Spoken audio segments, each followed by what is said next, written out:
Sau mùa giải VCS mùa xuân 2019, ắt hẳn nhiều người sẽ lấy làm thích thú với một tuyển thủ trẻ có ngoại hình tròn chỉnh và phong cách trả lời phỏng vấn gọn lõn, xúc tích đến mức không thể xúc tích hơn. Đó chính là Địa Một, thành viên mới và nhỏ tuổi nhất của bầy hổ trắng EVOS. Bạn cảm thấy thế nào sau chiến thắng vừa rồi? Em không thấy gì, em thấy bình thường. Em thấy bình thường. Đây là mùa đầu tiên bạn thi đấu ở VCS. Vậy thì lần đầu tiên ngồi trên sân khấu chuyên nghiệp bạn cũng cảm thấy bình thường luôn hả? Khi nhắc đến Địa Một, phải nói đến phong thái thi đấu cực kỳ bản lĩnh, dù rằng tuổi đời còn rất trẻ và đây vẫn chỉ mới là mùa giải chuyên nghiệp đầu tiên của cậu. Kỹ năng cá nhân của Địa Một khiến khá nhiều người chơi lâu năm tại VCS cũng phải kiêng dè. Chắc chắn mọi người vẫn còn nhớ như in các khoảnh khắc mà cậu solo kill với những người chơi thuộc hàng top 1 VCS như Zeroth, Optimus hay Artifact.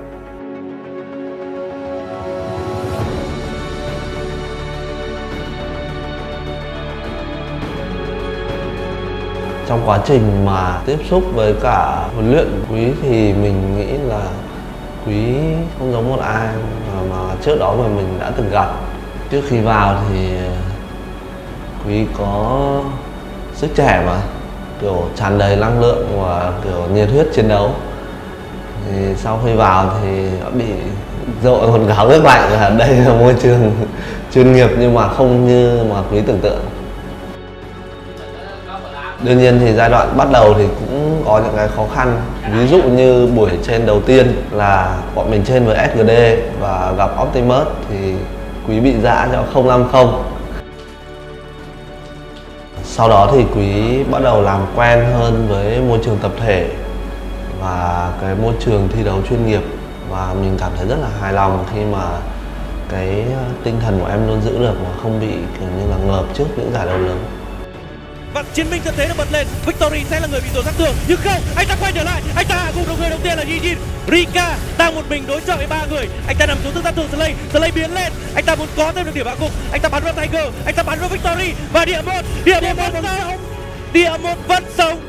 Quý hoàn toàn xứng đáng với cả cái danh hiệu là tân binh xuất sắc nhất mùa giải này.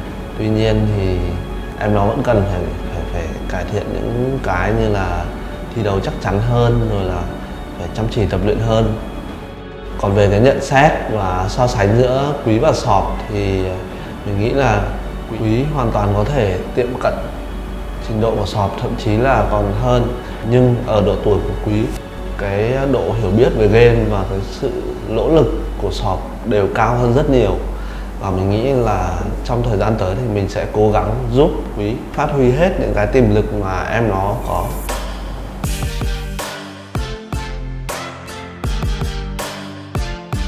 Vừa rồi thì mình có đi Đà Nẵng chơi và đi cùng Quý cũng về thăm gia đình em. Thì mình thấy là Quý là một đứa trẻ vẫn là rất hồn nhiên rồi vui vẻ, chung là vẫn rất là ham chơi.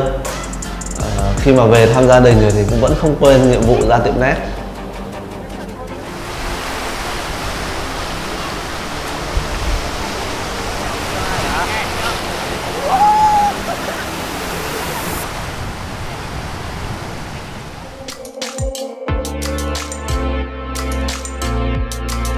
Xin chào các bạn, mình là mình còn là đồng đội của Quý và hiện giờ đang là quản lý một tiệm net Nearby Gaming ở Đà Nẵng. Mình gặp Quý lần đầu tiên là giải Gigabyte ở tại Đà Nẵng, là lúc đó Quý mới chỉ học lớp 8. Mình và Quý đã trở thành đồng đội từ lúc đó. Lần đầu tiên gặp Quý thì mình rất ấn tượng với Quý, chỉ mới lớp 8 nhưng mà Quý đã đánh rất là ghê, đã đạt tốt cách đấu ở Việt Nam lúc đó. Em cảm thấy Quý trưởng thành hơn sau một năm vào EVOS, cảm thấy vui vì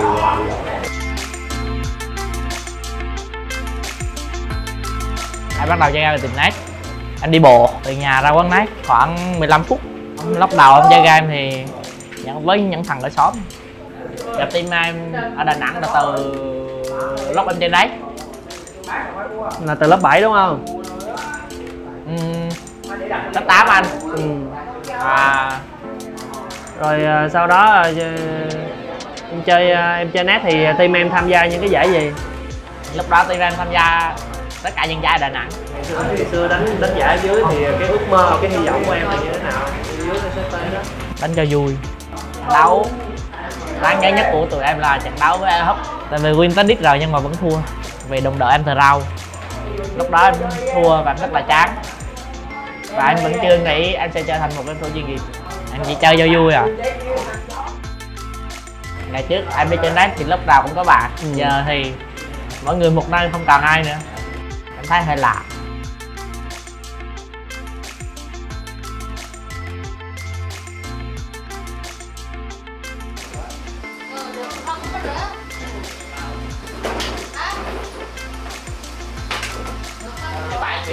Sau cái mùa giải đầu tiên kết thúc thì Quý trở về nhà với bố mẹ. Cái bữa ăn đa tình đầu tiên thì bố mẹ Quý rất là xúc động vì thấy con mình thật sự trưởng thành. Cô hỏi đó để như nó na ra đi, để như cô không bao giờ nghĩ mà thực hành cái gì cùng. Tại lúc nào cô cũng lo sợ ấy. Lúc nào cô cũng lo hết đó. Tầm mộng của nó là cô con muốn đi làm. Đi bắt đầu dụng ba là con muốn ba đời để đi làm. Không có thể là cả đời con ở mẹ. Cô đó là câu đó là cô suy nghĩ được không? Cô thành công đốc. Không nghĩ đâu. Mẹ Quý thật sự là thêm một lần nữa lại tin tưởng vào cái quyết định của Quý. Tại vì lúc đầu mẹ Quý là cưng con như viên trứng vậy, không muốn con đi đâu cả. Và hàng đêm thì mẹ Quý tâm sự là mẹ Quý nhớ về Quý, những cái bữa ăn gia đình còn Quý ở đây thì mẹ Quý khóc.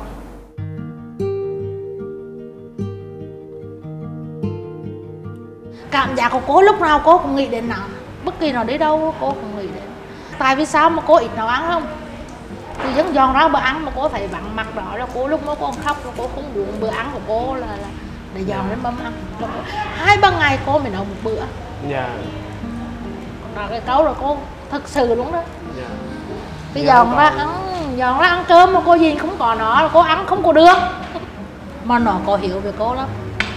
Từ nhỏ mà con biết từ mới lập 1 lập 2 lúc nào tuổi nào nằm ngủ mẹ, con ước chừng lớn lên là con làm con nuôi mẹ, con mua chiếc xe rồi con chở mẹ đi đây đi đó rồi nằm hai mẹ con á. Tâm sự lúc nào cũng nói mẹ câu rất là dễ thương. Con muốn là con nuôi ba nuôi mẹ, rồi con muốn là đưa ba mẹ đi đây đi đó rồi đó. Mẹ ơi, mẹ mua con mắt cho ai đó?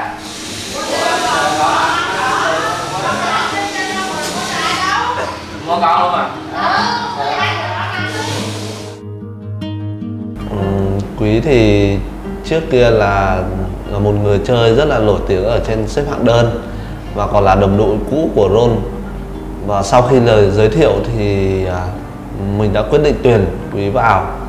Và mình nhận thấy là Quý có một cái tố chất để có thể trở thành game thủ hàng đầu. Trước khi bọn mình quyết định đưa Địa về thì bọn mình có tìm hiểu rất nhiều. Thì có rất nhiều đội đã ngỏ lời với gia đình Quý trước bọn mình. Nhưng mà bố mẹ Quý thì lúc đó vẫn chưa hoàn toàn tin tưởng mà để Quý có thể gia nhập vào một cái tổ chức thể thao điện tử và xa nhà như vậy. Lúc từ khi nào mà Quý nó bật ra là mẹ con muốn cái nghề này? Không, chưa nói câu đó với cô. Chưa bao giờ nói.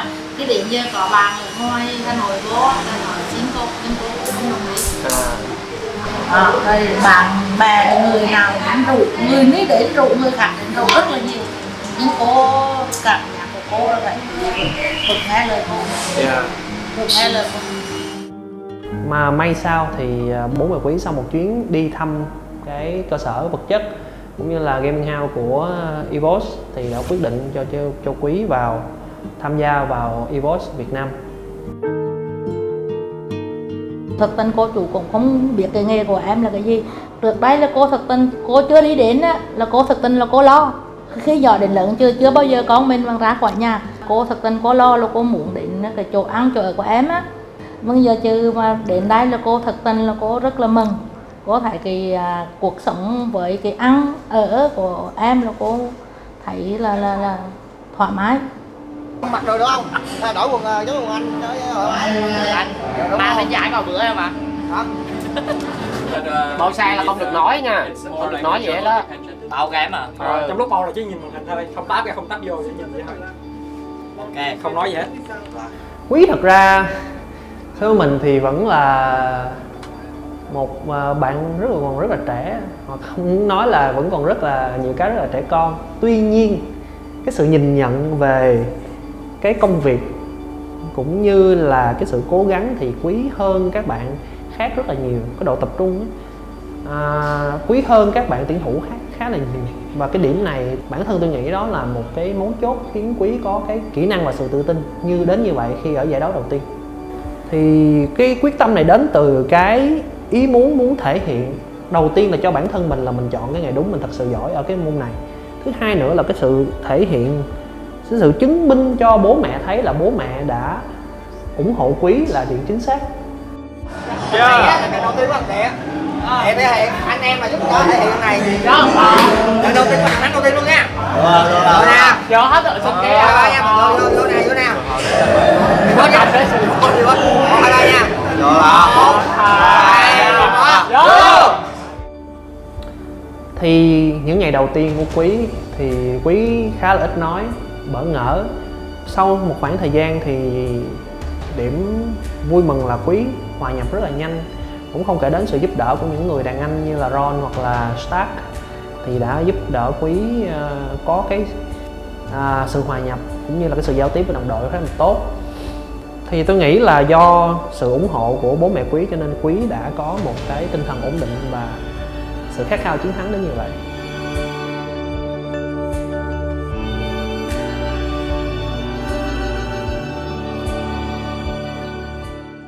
Tin những cái quá khứ của Quý hả? Thành đấy ra hồi đó mời mẹ thắng. Mà trong hồi kia là cô với Quý đồ vất vả lắm. Không cần biết được. Có lẽ là chị hả? Chị một cái hôm mà chị uống quá. Không mẹ từ bá. Từ nhỏ cho tới mà lớp 5 rồi đang hoang lệ sạch lắm đó. Không bao giờ mà hỗn hào phức tạp như với ba mẹ không có. Rất là ngoan hiền. Quý ở trường là chắc nhiều bạn bè thương lắm. Đúng rồi. Trong lúc mô mà muốn bàn thì xin phép cô hết. Các bạn hay không? Rồi cô kêu đồng ý là nó mang đến. Rồi cô kêu hôm nay thì mẹ phải cho em tới nhà lắm.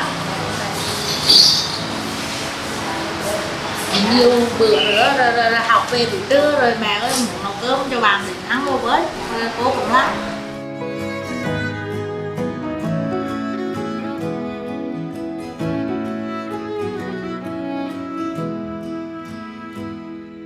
Mà tại gia đình trong nhà mình hẳn là thương cô vì chủ với là ba bà chị. Trong ví dụ như anh em rồi ngoài ra là cái giáo điểm đó. Con cô nuôi thì được cô nuôi rồi cô đưa cô đi bắt đầu là cô đem những ngày về cô nuôi như này. Lúc đó là Quý mới là bà cô không có thời gian để lo cho Quý. Từ đi từ về thành ra Quý mới đam mê nuôi. Đáng con tới bệnh viện là cô với chủ lên máu về nuôi rồi đó. Thì mẹ Quý nói là Quý chỉ cần Quý thích và đó là cái chuyện đúng thì mẹ Quý luôn luôn ủng hộ Quý. Lúc nào cô cũng ủng hộ về cho con cô vậy. Bất kỳ đi đâu cô cũng mình. Con muốn nó là ví dụ dừng cái công việc cái đầu cô lúc nào cô cũng suy nghĩ á. Quý chọn nghề mà Quý thích là cô thích. Những cái nghề mà con mình đã ham, đã thích là mình phải chấp nhận. Chứ không ví dụ như mình muốn con mình làm nghề này rồi con muốn làm nghề kia nhưng con còn không thích nhưng mình đâu có vui. Những cái nghề nó làm được tại sao mình lại không để cho nó làm. Mà mình phải cấm những đứa con đi làm những cái nghề khác đâu có được. Con của cô là cô nói rõ ràng như đứa, những cái đứa mà muốn làm nghề chứ cô cũng đồng ý, không bao giờ cô cấm con cô những gì.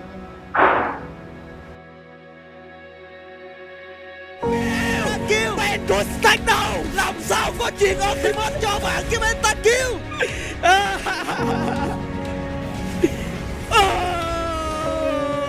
Clement dành cho EVOS. Và EVOS là đội giành được thắng lợi cuối cùng trong cặp BO3 này. Họ hạ gục SGD 2-0.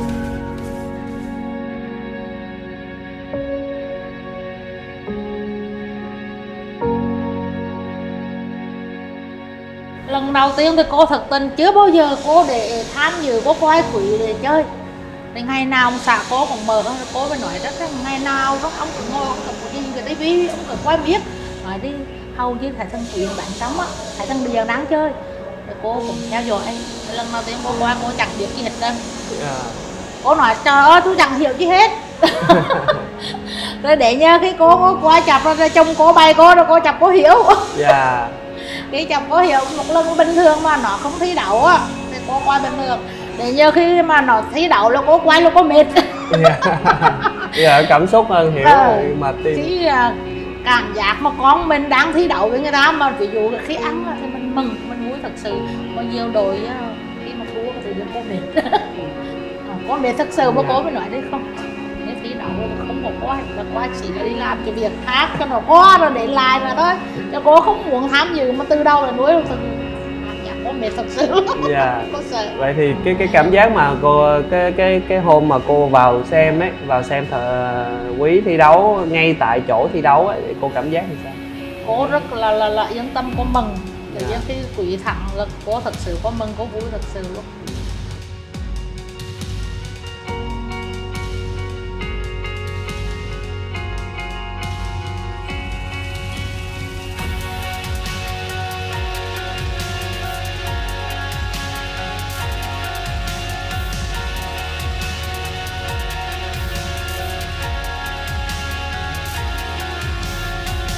Có mẹ vô nữa để thấy giờ sao rồi, cảm xúc tự nhiên thế nào?